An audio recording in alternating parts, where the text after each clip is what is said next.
Alright, so in 2001, I had a really nasty meniscal tear in my left knee, and didn't really think much of it at the time. Carried on playing sport and pushed on, and it would lock up from time to time, and I'd shake it off and it'd clunk and it'd be all good. Pretty naive at the time, but I just carried on with what I was doing. Pre-university, FYI.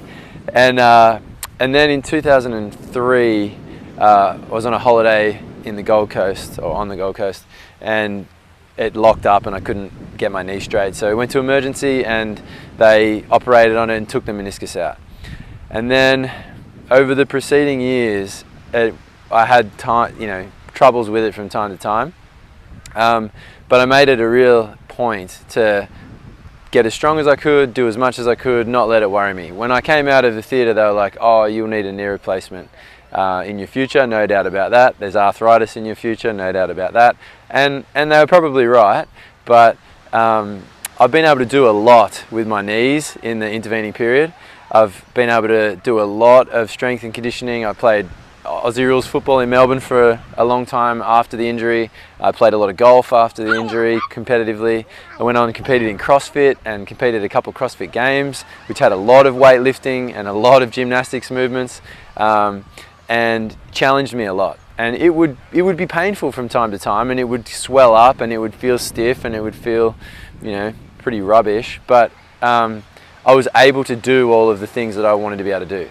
And then in the last few years, these guys have come along, and now the objectives of why I want to be able to use my knee to the fullest capacity has shifted a little bit. So now it's less about lifting as heavy a weight as I can lift, and more about making sure I can bend down and pick up my kids and run around in the sand and enjoy their life as they grow older, and not be limited in the choices of things that I want to be able to do.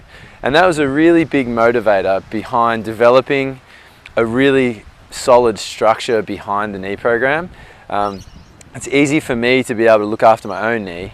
It's easy for me to know what things I should do and know what things I should be mindful of and know what exercises are going to really help and what exercises are going to hinder, but that doesn't help anybody else.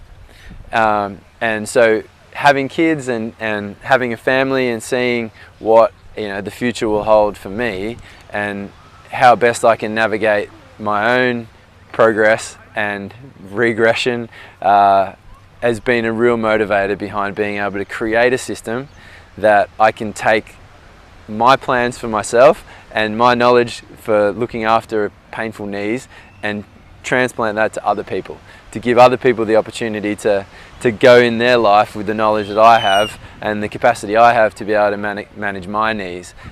Sure, there's limitations I have. Some things like fully bending my knee, I can't fully bend my knee. But that doesn't matter. I can squat, I can jump, I can run, I can play sports and kick around. You'll get sore afterwards, but I can do those things. So there's always going to be some limitations, but I can manage those long into the future, maintaining my movement control and maintaining my strength and maintaining my understanding of how best to manage my pain and what's good pain and what's bad pain. So in the knee program, that's what we're trying to give you guys. Instill what I've learned about myself and what I know about the osteoarthritis and the future of the progression with knee pain, and hand that to you guys so you can enjoy your lives and live your life to the fullest.